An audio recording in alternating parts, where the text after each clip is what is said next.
Hello everyone.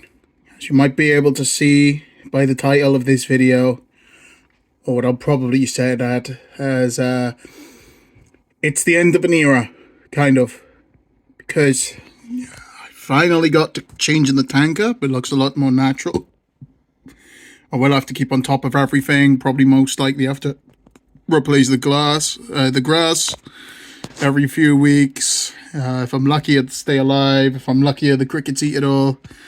Now you might be wondering, where are the crickets? Why is everything much smaller? I mean, look at it. Where's that huge tower? Well, they're in here, as you can see. Little Haribo cricket-tastics. Now, the reason for this is because I am moving away from black crickets. I went from a good amount of black crickets hatching to about like 35 left. And they're just continuing to eat each other. And they definitely will now because there's less space. But still, they just not cooperable with each other.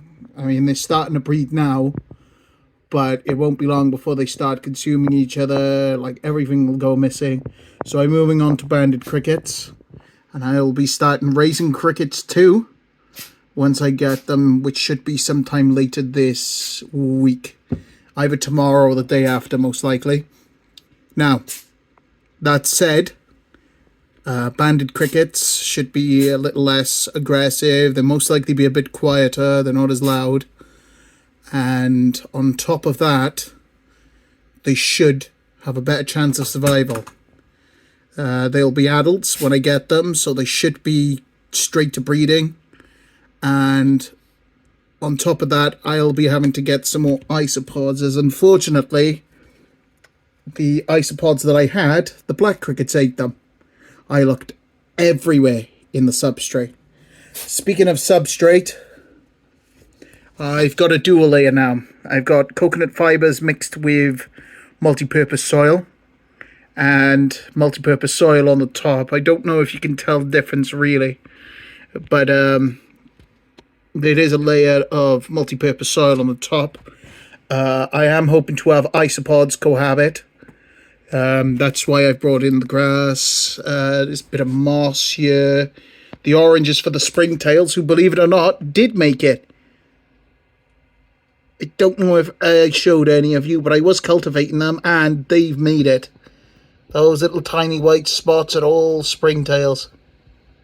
You can see some of them moving. So I'm very happy that there's something in the tank already. Anyway, when I get them, once I let them settle in, I'll put an update on.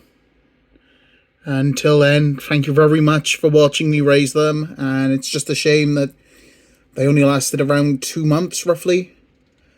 But their legacy will live on, and yeah.